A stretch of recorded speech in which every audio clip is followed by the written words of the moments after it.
Uttarakhand bulletin में आप सभी का स्वागत है। आपके साथ मैं हूं नलिनी पांडे। पुष्कर सिंह धामी कैबिनेट की बैठक में आज कई बड़े फैसलों पर मोहर लगी। उपनल कर्मचारियों के लिए बड़ी खुशखबरी है और 10 साल की सर्विस पूरी कर चुके कर्मचारियों को समान काम का समान वेतन देने पर सहमति बन गई है।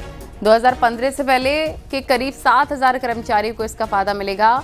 सरकार ने गन्ना मूल्य घोषित भी कर दिया है और अगेती प्रजाति के लिए 405 रुपये प्रति कुंटल तो सामान्य प्रजाति के लिए 395 रुपये कुंटल तय किया गया है।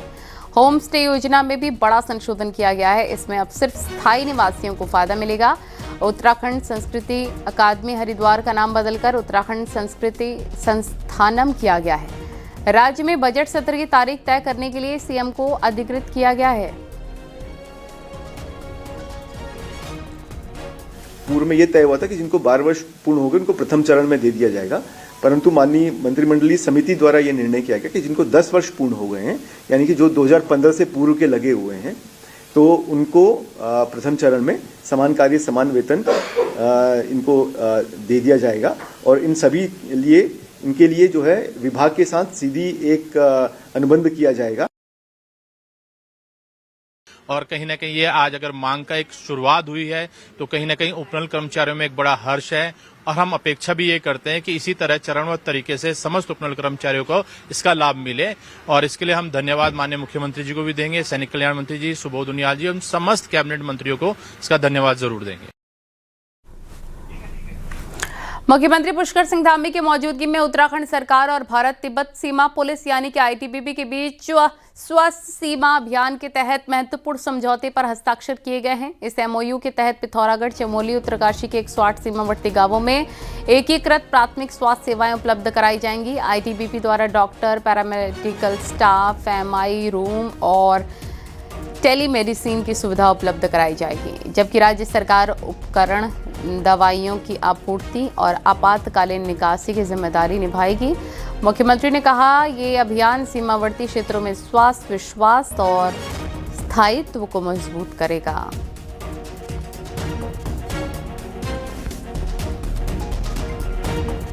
देहरादून से बड़ी खबर, जहां पचवादून इलाके में जन्म मृत्यु प्रमाण पत्र में भी घपले के कई मामले पकड़े गए हैं। कई प्रमाण पत्रों में गवाह के तौर पर एक ही शख्स के साइन मिले हैं, साथ ही कई निवास प्रमाण पत्र नहीं भी मिले हैं।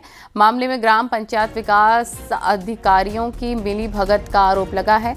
एसडीएम विकास नगर ने पंचायती राज विभाग को लेटर भेजकर गृह मंत्रालय की गाइडलाइन का पालन नहीं होने की बात कही है।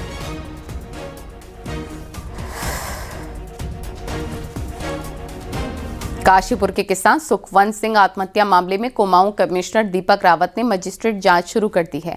इसके तहत उन आरोपियों को मजिस्ट्रेट की तरफ से नोटिस जारी किए गए हैं जिनके नाम आत्महत्या से पहले सुखवंत सिंह ने वीडियो जारी करके लिए थे। अब कुमाऊं कमिश्नर इन आरोपियों का एक एक करके बयान ले रहे हैं।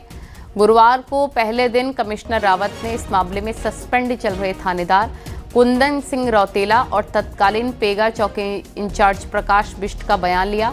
यही नहीं, काशीपुर के एसडीएम और तहसीलदार को भी लैंड रिकॉर्ड के साथ तलब किया है। इसके साथ ही उधम सिंह नगर के एसएसपी मणिकांत मिश्रा को भी नोटिस जारी किया गया है। 1 महीने के भीतर सभी पक्षों से पूछताछ के बाद कुमाऊं कमिश्नर अपनी जांच रिपोर्ट शासन को सौंपेंगे। इस संबंध में जिनके नाम इस वीडियो में हैं, इसके अलावा और भी जो मुझे लगता है जिनको बुलाया जाना है, उन लोगों को मेरे द्वारा नोटिस भेजे गए हैं और सुनवाई के लिए बुलाया गया है, जिसमें इनके बयान लिखे जाएंगे। साथ ही साथ इसमें मैंने अपना जो यहाँ का ईमेल है, मेरा सरकारी ईमेल, सरकारी जो फ़ोन नंबर्स हैं, उस पर कोई सूचना देना चाहे। उधम सिंह नगर के किसान सुखवंत सिंह आत्महत्या मामले में बड़ा कदम उठाया गया है। आईजी एसटीएफ नीलेश आनंद भरड़े की अध्यक्षता में 5 सदस्यीय एसआईटी का गठन हुआ है। इसमें SP Champawat, CO Tanakpur, 1 inspector और 2 सब इंस्पेक्टर शामिल हैं। निष्पक्ष जांच सुनिश्चित करने के लिए 12 पुलिसकर्मियों का तत्काल चमोली और रुद्रप्रयाग तबादला भी किया गया है। एसआईटी स्थानीय लोगों और पुलिस कर्मियों पर लगे आरोपों की गहनता के साथ जांच करेगी। मृतक ने वीडियो और ईमेल में जमीन सौदे में धोखाधड़ी और पुलिस की मनमानी के आरोप लगाए थे। डीजीपी दीपम सेठ ने पारदर्शी जांच के लिए आदेश जारी कर दिए हैं।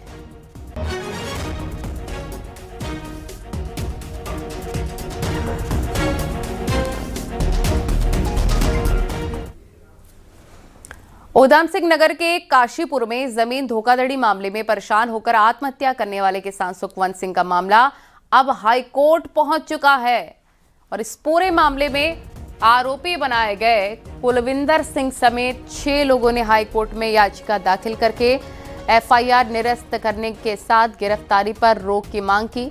हालांकि आरोपियों को कोर्ट में राहत नहीं मिल सकी है और कोर्ट ने सरकार से इस मामले में स्थिति को साफ करने के निर्देश भी दिए हैं। मामले में कोर्ट कल अपनी सुनवाई करेगी।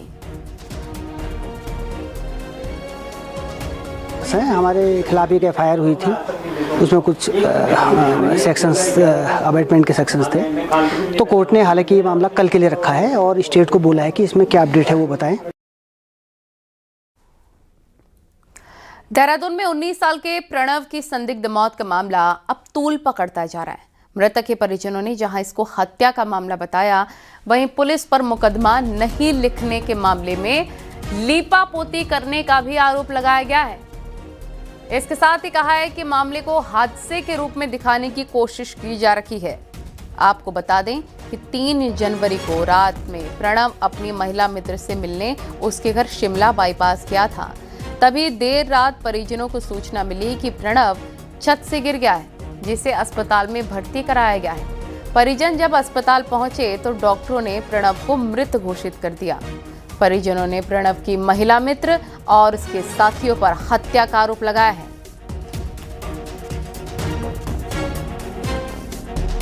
हम डेड बॉडी को जो अंतिम संस्कार करके फिर हम शाम के टाइम पटेल नगर थाना पहुंचे रिपोर्ट करने, तो उसने साफ मना कर दिया कि एक्सीडेंट केस है, मैं रिपोर्ट नहीं लूंगा, ये लड़की बेकसूर है। एसओ चंद्रभान, तो उसने साफ मना कर दिया कि मैं रिपोर्ट नहीं दर्ज करूंगा।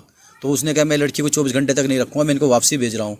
और हमें समझाने लगा कि आप भी छोड़ो, अभी आप भी अपने अपने घर जाओ। उसने कोई हमारी सुनवाई नहीं की, बिल्कुल कहीं से कहीं तक सुनवाई नहीं की। तो मैं इसलिए कहता हूँ हमें अन्याय में मिलना चाहिए। अंकिता भंडारी के मामले में जिस महिला की फोन कॉल रिकॉर्डिंग से बवाल मचा, उसी उर्मिला सनावर ने न्यूज़ 18 से एक्सक्लूसिव बातचीत की है। उर्मिला सनावर ने कहा वो जांच एजेंसी को अपना बयान दर्ज करा चुकी हैं और अब उम्मीद है कि सीबीआई जांच से अंकिता को पूरा इंसाफ मिलेगा। उर्मिला सनावर ने इस दौरान बातचीत में बताया कि जब वो फरार थी तो तब सत्ता पक्ष और विपक्ष के कुछ नेता उनसे संपर्क कर रहे थे और एक बड़े नेता ने खास तौर पर संपर्क किया था। उर्मिला का कहना है कि ये सारी बातें भी वो जांच एजेंसी को बता चुकी हैं। उर्मिला सनावर से एक्सक्लूसिव बातचीत की है न्यूज़ 18 ने, आपको सुनवाते हैं। और सोशल मीडिया पे जो ऑडियो वीडियो पूरे जो डाले गए थे, उर्मिला सनावर जो एक्टर्स हैं वो हमारे साथ हैं। मैडम, क्योंकि अब पूरा मामला एक बार सीबीआई को उत्तराखंड सरकार ने दे दिया है, किस तरह आप इसे देख रहे हैं? क्या कुछ अब लगता है आपको? देखिए, सबसे पहले तो मैं सर्वप्रथम मैं माननीय मुख्यमंत्री जी का धन्यवाद अदा करना चाहूंगी कि मेरे धाकड़ धामी ने इस पे मोहर लगा दी है कि सीबीआई जांच होगी। और ये सत्य है कि कहीं ना कहीं इसमें हमारी बहुत बड़ी भूमिका रही, उत्तराखंड की जो जनता है उनकी भूमिका रही, क्योंकि एक ये ऐसा केस अंकिता भंडारी हत्याकांड जो हमसे रिलेटेड नहीं था। हम मुंबई और अंकिता उत्तराखंड की बेटी, और कहां से कहां तार भिड़े हैं इसके आपस में, वो कैसे साक्ष्य हमारे पास आया और जिगरा करके वो साक्ष्य हमने पूरी देश में वायरल कर दिया। तो कहीं ना कहीं हम शायद सुरेश राठौर के भी अपराधी हैं और सब चीजें, लेकिन कहीं ना कहीं हमें ऐसा लगता है कि शायद ये उस बेटी की आवाज थी कि उसको पूर्ण न्याय नहीं मिल पाया था, आधा अधूरा न्याय था। जो अपराधी जो अभी आज जेल काट रहे हैं, जेल के अंदर है, वो आधे अपराधी हैं। जो मेन अपराधी है, जो वीआईपी है, वो अभी बाहर है। ऐसे केस में जब होता है तो कोई किसी का फोन नहीं उठाता, पुलिस सबके फोन ट्रेस करती है। हमारे रिश्तेदार ने, किसी ने हमारे लिए दरवाजे नहीं खोले। हम रैन बसेरे में रहे, हमने लंगर में खाना खाया, हम चुप चुप के रहे क्योंकि हमें पता था कि हमारे साथ कुछ भी हो सकता है। हमारी हत्या भी हो सकती है, पक्ष कर दे विपक्ष कर दे, हमें कुछ नहीं पता था। हमें कुछ, हमारी इतनी एज तो नहीं है कि हमें बहुत ज्यादा एक्सपीरियंस है अपनी लाइफ का, लेकिन हाँ हमें नहीं पता कि वो सब चीजें हम क्यों कर रहे थे, क्यों हम सब चीजें अंडरग्राउंड रहे 9 दिन तक। फिर हम उत्तराखंड में आए, लेकिन हमने वो साक्ष्य सब हमने सुरक्षित रखे, और जब एसआईटी में आए तो हमने वो सब चीजें दिखाई, सब चीजें उन्होंने सुनी। पहले मैं आपसे एक सवाल पूछूंगा कि सत्ता दल के कौन वो नेता थे जो आपके संपर्क में उस टाइम भी थे, जिनकी लगातार चर्चाएं चल रही थी, और आपने कहा था कि नाम का खुलासा आप अवश्य करेंगे? देखिए, पहली बात तो मैं सर्वप्रथम एक भारतीय जनता पार्टी की निष्ठावान कार्यकर्ता हूं। अभी कोई हमें ट्रोल करे या कुछ करे, वो उनका विषय है, उनकी सोच है। लेकिन जब इस तरह का कोई ऐसे होता है, पक्ष विपक्ष, जब कोई ऐसी चीजें मिलती है तो कहीं ना कहीं आपके कंधे पे आते हैं, बंदूक चलाने की कोशिश करते हैं। जैसे हम उत्तराखंड में हम आए तो कहीं ना कहीं बहुत सारे विरोधी दलों के जो आंदोलन चल रहा था, जो सिर्फ राजनीतिक रोटियां सेक रहे थे, उनकी राजनीतिक रोटियां सेकनी बंद हो गई। तो देखिए, ये कहना ठीक नहीं होगा कि ये लोग हैं वो लोग हैं, उसमें फिर भी कौन नहीं, हम इसलिए नहीं कह सकते क्योंकि घर के अंदर भी बहुत सारे आपके विरोधी होते हैं और घर के बाहर भी आपके बहुत सारे विरोधी होते हैं। बस ये है कि हमें सर्वप्रथम हमें जो बात करनी है, अंकिता भंडारी जो हत्याकांड है उस केस के ऊपर बात करनी है कि सीबीआई जांच हो रही है और वो अच्छे से जांच हो और उस बेची को पूर्ण न्याय मिले। लेकिन हाँ, मुझे इतना पता है कि उस बेची को न्याय दिलाने में शायद हमने अपनी जान की बाजी लगा दी है, और मुझे पूर्ण विश्वास है कि सीबीआई उसकी अच्छे से जांच करेगी और जहां भी हमारी आवश्यकता होगी हम जरूर। बुधवार को सीएम पुष्कर सिंह धामी लखनऊ दौरे पर रहे, जहां सीएम धामी ने यूपी बीजेपी के प्रदेश अध्यक्ष पंकज चौधरी से मुलाकात की और इस दौरान मुख्यमंत्री ने पंकज चौधरी को नई जिम्मेदारी के लिए बधाई और शुभकामनाएं दी। लखनऊ में सीएम पुष्कर सिंह धामी ने कैबिनेट मंत्री स्वतंत्र देव सिंह से भी शिष्टाचार भेंट की।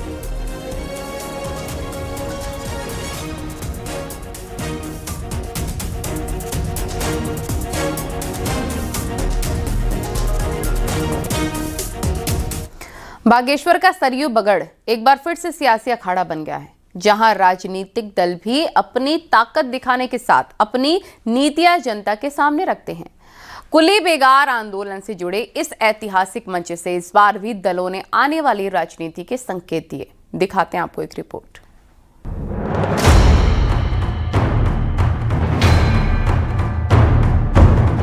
बागेश्वर में गोमती सरयू के संगम में मकर संक्रांति पर 1921 में हुई कुली बेगार आंदोलन की याद में सरयू बगड़ या उत्तरायणी मेले का आयोजन सालों से हो रहा है। इस मेले में राजनीतिक और गैर राजनीतिक संगठनों अपने पंडाल लगाते हैं और पंडालों के जरिए नेता अपनी बात जनता तक पहुंचाते हैं। इस बार भी सरयू बगड़ मेले में बीजेपी, कांग्रेस और यूकेडी सहित दूसरे दलों ने अपना पंडाल लगाकर सभा आयोजित कर अपनी नीतियां, विचार लोगों के सामने रखा और 2027 में होने वाले विधानसभा चुनाव के लिए ताल ठोका। बीजेपी के पंडाल में केंद्रीय मंत्री अजय टम्टा ने केंद्र और राज्य सरकार की उपलब्धियां गिनवाई। वर्ष की तरह हम उस आंदोलन को भी याद करते हैं और अपने इस भावना के धाम से हर बार राजनीतिक दल के रूप में हम अपने घोषणा पत्रों के माध्यम से की जाने वाली योजनाओं का भी बखान। वर्षों से कांग्रेस पार्टी ने आम गरीब भोली भाली जनता को ठगने का काम किया था और उसका परिणाम है कि आज सत्ता से किलोमीटरों दूर, कई किलोमीटर दूर आज कांग्रेस पार्टी है। वहीं विपक्ष ने सरकार पर कांग्रेस के मंच से प्रदेश अध्यक्ष गणेश गोदियाल, पूर्व सीएम हरीश रावत और करण महारा ने बेरोजगारी, पलायन और महंगाई के साथ साथ कानून व्यवस्था के मुद्दे उठाए। तो यूकेडी के मंच से आशीष नेगी ने भी अपनी बात रखी। पूरे प्रदेश में 2027 की तैयारी में लगे हैं और जिस प्रकार से भारतीय जनता पार्टी की तानाशाही की सरकार इस प्रदेश के लोगों के साथ, उनके हितों के साथ, उनकी भावनाओं के साथ खिलवाड़ कर रही है, निश्चित रूप में 2027 में यहाँ के देवतुल्य मतदाता इस प्रदेश में बदलाव लाएंगे। युवा समझ चुका है, युवा बेरोजगार है, युवा को नशे की लत लगाई गई, युवा को बर्बाद किया गया है। इस देश की संस्कृति, पहचान, भाषा, बोली, अधिकारों से वंचित किया गया और युवा मजबूती से इन राष्ट्रीय दलों से बदला लेने के लिए तैयार है। उत्तरायणी मेले में लगे राजनीतिक दलों के पंडालों से नेताओं ने जनता के सामने अपनी बात रखी और 2027 में होने वाले विधानसभा चुनाव के लिए अपनी तैयारियां शुरू कर दी। न्यूज़ 18 से बागेश्वर के लिए सुष्मिता थापा की रिपोर्ट।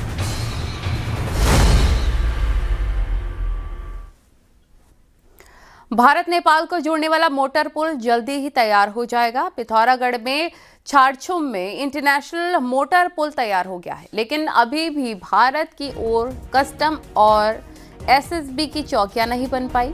इसके लिए जमीन की तलाश हो चुकी है। डीएम ने सभी जरूरी विभागों के साथ मीटिंग कर उन दिक्कतों को जल्द दूर करने को कहा है जो पुल के संचालन में रोड़ा अटका रही है। उत्तराखंड में नेपाल बॉर्डर में छारछुम दूसरा मोटर पुल है।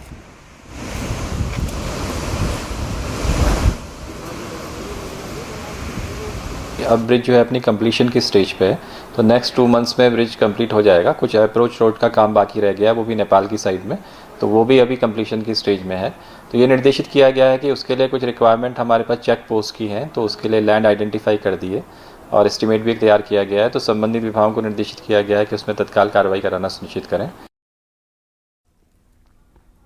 रुद्रप्रयाग के अगस्त मुनि में पुलिस प्रशासन और स्थानीय लोगों के बीच जमकर बवाल हो गया है। दरअसल अगस्त मुनि मंदिर से मुनि महाराज 15 साल बाद दीवार यात्रा पर निकले थे। जैसे ही मुनि महाराज की डोली सैकड़ों भक्तों के साथ अगस्त मुनि मैदान के भीतर प्रवेश करने के लिए निकली, तो मैदान का गेट छोटा होने की वजह से डोली भीतर प्रवेश नहीं कर सकी, जिससे श्रद्धालु नाराज हो गए और गेट के ऊपर का हिस्सा तोड़ने लग गए। इसके बाद डोली ने प्रवेश किया है और इस बीच लोगों की प्रशासन के साथ जोरदार बहस गई है।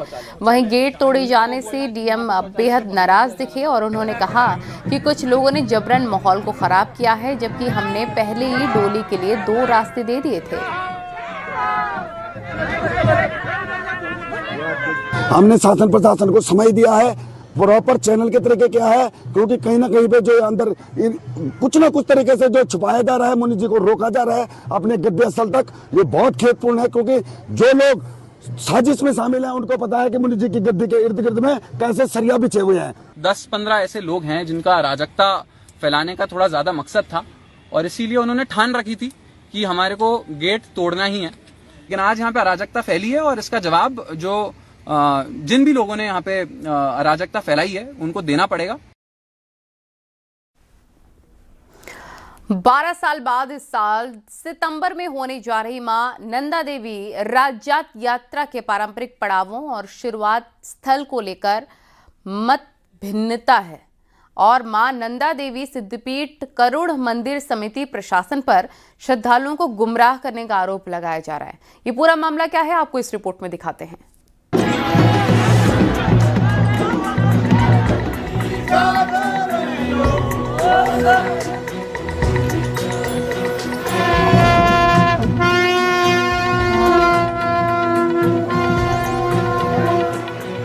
मां नंदा देवी राज्यात उत्तराखंड की सबसे प्राचीन और पवित्र यात्राओं में मानी जाती है। हर 12 साल में आयोजित होने वाली इस यात्रा में हजारों श्रद्धालु शामिल होते हैं।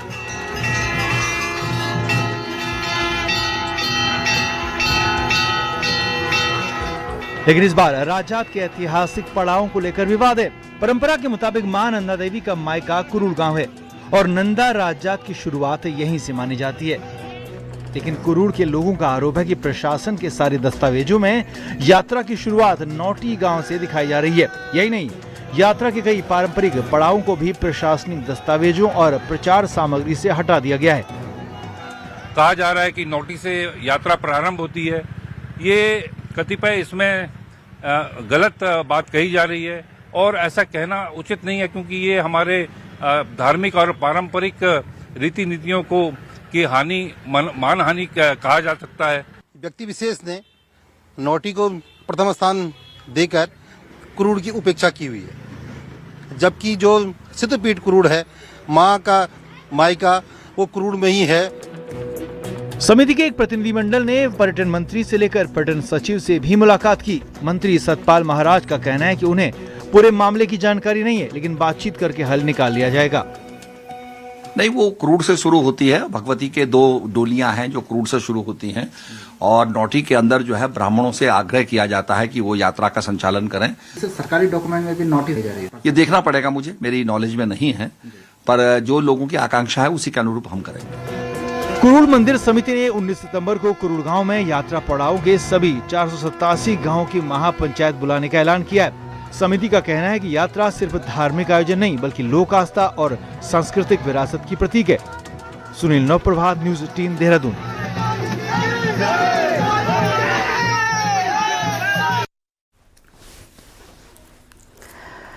बीजेपी के राष्ट्रीय मीडिया प्रमुख और गढ़वाल सांसद अनिल बलूनी दिल्ली में उत्तरायणी महोत्सव में शामिल हुए। दिल्ली सरकार की तरफ से 14 जनवरी को आयोजित समारोह में अनिल बलूनी ने पलायन के खिलाफ अभियान चलाने की अपील की। अनिल बलूनी ने कहा कि पहाड़ के लोगों ने देश में बड़ा नाम किया है, लेकिन अब वही पहाड़ खाली हो गए हैं। बलूनी ने कहा कि गाँव के गाँव भूतिया बन गए हैं।